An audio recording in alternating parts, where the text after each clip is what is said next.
মাশাআল্লাহ, জাযাকুমুল্লাহ। এই উপস্থিতি সে ছিল প্রিপারেশন আরবিক কোর্সের অর্থাৎ প্রথম ক্লাসের ছাত্র। উর্দু ভাষায় আমাদের সামনে কোরআনের মর্যাদার বিষয়ে বক্তৃতা রেখেছেন। এখন রাখবেন আবু সালমান, সেও প্রিপারেশন আরবিক কোর্সের ছাত্র। তারপরে ইংলিশ ভাষায় বক্তৃতা রাখার জন্য প্রস্তুত রাখবেন হুসাইন জামাল, আরবিক দ্বিতীয় বর্ষ। السلام عليكم ورحمة الله وبركاته نحمده ونصلي على رسوله الكريم أما بعد মুহতারাম সভাপতি, শ্রদ্ধাভাজন আসাতিজা কেরাম, বিজ্ঞ বিচারক মণ্ডলী ও উপস্থিত সহপাঠীবৃন্দ, আজকে আমি সালামের গুরুত্ব নিয়ে একটু আলোচনা করব। রাসূল করিম সাল্লাল্লাহু আলাইহি ওয়াসাল্লাম ছিলেন উম্মতের প্রতি অনুরাগী। তিনি ছোট বড় সবাইকে সালাম দিতেন। কেউ তাকে আগে সালাম দেওয়ার সুযোগ পেত না। সালাম কালে মুখে মিষ্টি হাসি রাখা লেগে থাকতো। এছাড়া আরবি প্রবাদ আছে, আগে সালাম পরে কালাম। এছাড়া কথা বলার আগে সালাম বিনিময় করার প্রতি রাসূলুল্লাহ সাল্লাল্লাহু আলাইহি ওয়াসাল্লাম সর্বাধিক গুরুত্ব দিয়েছেন। প্রিয় সুধী, সালামে রয়েছে অনেক ফজিলত। যে ব্যক্তি দৈনিক 20 জনকে সালাম দিবে, ওই দিন সে ইন্তেকাল করলে তাহার জন্য জান্নাত ওয়াজিব হয়ে যাবে। যে ব্যক্তি আগে সালাম দিবে, তার জন্য জান্নাতে একটি পরওয়ানা লেখা হবে। আগে সালাম দেওয়ার দ্বারা অহংকার, বড়ত্ব ভাব দূর হয়। আমাদের সমাজে যত অনাচার অনিয়ম রয়েছে, তাহার মূলে কাজ করছে অহংকার, যে একজন মানুষের হায়াতকে ছোট করে দেয়। আর এই সালাম অহংকারকে জ্বালিয়ে দেয়।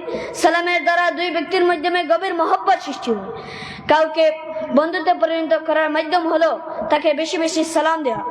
সালামের বরকত যার মধ্যে প্রবেশ করবে, সে আল্লাহর কাছে প্রিয় পাত্র হিসেবে পরিণত হবে।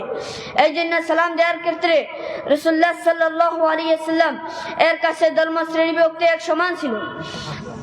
রাসূলুল্লাহ সাল্লাল্লাহু আলাইহি ওয়াসাল্লাম ছোটদের এই জন্য সালাম দিতেন যেন তারা সালাম শিখে। বড়রাও ছোটদের সালাম দেওয়ার দ্বারা তাদের কিশোর মন সুন্নাত সুইতিতে আপ্লুপ্ত হয়ে ওঠে। এই জন্য সালাম দেওয়ার ক্ষেত্রে মুসলমানদের মধ্যে কোনো ভেদাভেদ বা দেয়াল নেই। অথচ আমাদের অবস্থা 1400 বছরের সেই সুন্নতের ইজ্জত থেকে অনেক দূর। আমরা পিছিয়ে পড়েছে সুন্নত পালনের আগ্রহ উদ্দীপনা থেকে। এখন কেউ কাউকে তেমন সালাম দিতে চায় না। কাছে এলেও একটা ভাব নিয়ে সালামের অপেক্ষায় থাকে, অথবা তার নিজের পক্ষ হইতে সালাম বিনিময় হলে আগন্তুক সালাম দিয়ে মুসাফাও করতেন, অথবা আগন্তুক নিজেই সালাম দিতেন। আর বর্তমান যুগের মেজাজ বা স্টাইল হলো সালামের পরিবর্তে হ্যালো বা হাই বলে সম্বোধন করা। উপস্থিত কারোর সাথে কথা বলার আগে সালাম না দিয়ে বলা হয় হ্যালো। সালাম দিলেও প্রতিশুদ্ধ তেমন গুরুত্ব দেওয়া হয় না। অনেকে স্টাইল করতে গিয়ে বলে ফেলে সালাম আলাইকুম। সালাম বিকৃত ছাড়া আর কোনো অর্থই হয় না।